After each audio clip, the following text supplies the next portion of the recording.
নমস্কার সকলকে, আমার ব্লগে সকলকে স্বাগত জানাই। আজ যে উত্তাল পরিবেশে সকলেরই মানসিক অবস্থা ঠিক নেই। বহু মানুষ দিন রাত অক্লান্ত পরিশ্রম করে যে বিচার চাইছেন, যে প্রতিবাদের ঝড় তুলছেন, আমি তাদেরকে সত্যি স্যালুট জানাই। আজ তারা প্রতিবাদ করছেন এবং তারা যেন সে সুবিচার পাক সেটাই কামনা করি। এবং প্রতিটা মানুষ কোনো রকম বাধা বিপত্তি ছাড়া নিজ নিজ লক্ষ্যে যেন তারা এগোতে পারে, সেটাই কাম্য।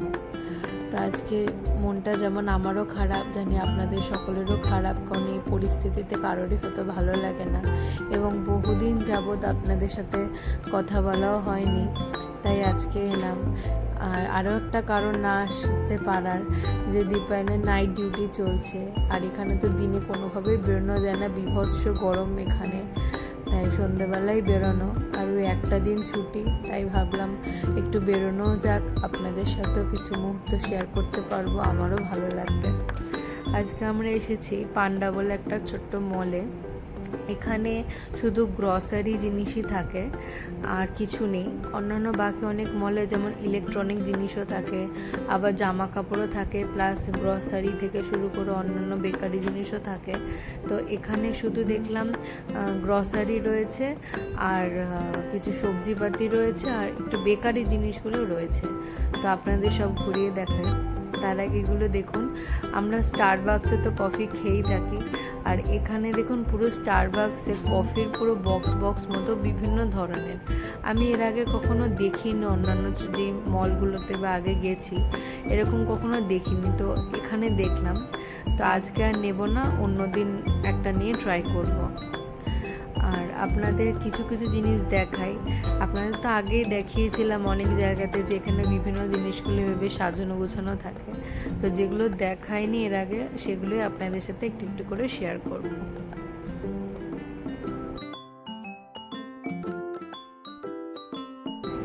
এই যে এই বক্সগুলো দেখছেন, প্যানাডল বলে লেখা, এগুলো হচ্ছে প্যারাসিটামল। আমরা যেমন ইন্ডিয়াতে প্যারাসিটামল খেয়ে থাকি, এগুলো হচ্ছে এখানে প্যানাডলটা হচ্ছে আমাদের প্যারাসিটামলেরই মতো। আর এগুলো হচ্ছে বিভিন্ন ধরনের আচার রয়েছে, স্যালাড রয়েছে বিভিন্ন, আর এগুলো হচ্ছে চিজ, পনির না, আমি প্রথম ভেবেছিলাম এগুলো পনির, কিন্তু এগুলো ভ্যারাইটিস এক ধরনের চিজ। আর একটু এগিয়ে গেলে আমরা যেমন অনেকের বাড়িতে আম তেল বা লঙ্কা দিয়ে বিভিন্ন ধরনের তেল বানানো হয়ে থাকে না আচারের মতো, যেগুলো বেশ মুড়ি টুড়ির সাথে মেখে খাওয়া হয়, এগুলো হচ্ছে অনেকটা ওরকমই। এই যে অলিভ দিয়ে রয়েছে, এগুলোর সাথে তেল আচার বিভিন্ন ধরনের এরকম বানানো হয়ে থাকে, যে যেরকম নিয়ে থেকে অনেকে ওই পরোটা রুটি এগুলোর সাথে ওনারা খেয়ে থাকেন এখানকার মানুষেরা। আর এই টমেটোগুলো দেখুন কি সুন্দর। এখানে সবজিপাতি খুব একটা আমি টাটকা দেখলাম না যে নেওয়ার মতো, তো টুকিটাকি কিছু নেব। ছোটো ওই আলুর বস্তা, পেঁয়াজের বস্তাগুলো, ওগুলো একটু ভালো, তো নেওয়ার ইচ্ছা আছে ওইগুলো। আর আপনাদের এগুলো দেখাই, এই জায়গাটা হচ্ছে বেকারির একটা সেকশন। এখানে কেক রয়েছে, বেশ সুন্দর এরকম ঢাকা দিয়ে রেখেছেন দেখুন। আর ওই দিকটা রয়েছে কুকিজ। এখানে বক্স করেও রয়েছে, আবার সিঙ্গেলও রয়েছে। যদি মনে হয় যে কারোর পুরো বক্স নেবে না, অল্প করে নেবে, এখানে ওজন করে সেইভাবে নেওয়া যেতে পারে।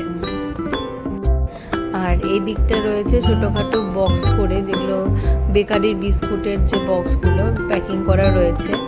আর রয়েছে ফ্রুট কেক, যেমন ওই ক্রিসমাসে অনেকে বাড়িতে বানায় যে কেকগুলো হয়ে থাকে বেকারি, সেগুলোও রয়েছে। বিভিন্ন ডিজাইনের কুকিজগুলো, একটা খুব সুন্দর স্মেল বেরোচ্ছে এখান থেকে, তো একটা ইচ্ছা আছে এখান থেকে একটা প্যাকেট তোলার। আর অনেকগুলোই কেনাকাটা হয়েছে, আপনাদের বাড়ি গিয়ে দেখাবো কী কী কিনলাম। আপনারা সকলে ভালো থাকবেন, সুস্থ থাকবেন, নিজের খেয়াল রাখবেন। আর এই ঝড় খুব তাড়াতাড়ি ঠান্ডা হোক এটাই প্রার্থনা করি, কারণ এর পাশাপাশি বহু সাধারণ মানুষেরাও দেরও ভুগতে হচ্ছে, কারণ তারা যদি ঠিকমতো ডাক্তার না দেখাতে পারে হসপিটালে, ঠিকমতো যদি তাদের চিকিৎসা না হয়, তো তাদেরও অনেক সমস্যা। তাই এই ঝড় খুব তাড়াতাড়ি ঠান্ডা হোক এবং শান্ত হোক এটাই প্রার্থনা করি। আপনারা ভালো থাকবেন, সুস্থ থাকবেন, নিজেদের খেয়াল রাখবেন। দেখা হবে পরের একটা ব্লগে। যদি ভিডিওটা ভালো লেগে থাকে অবশ্যই লাইক করে দেবেন এবং শেয়ার করবেন।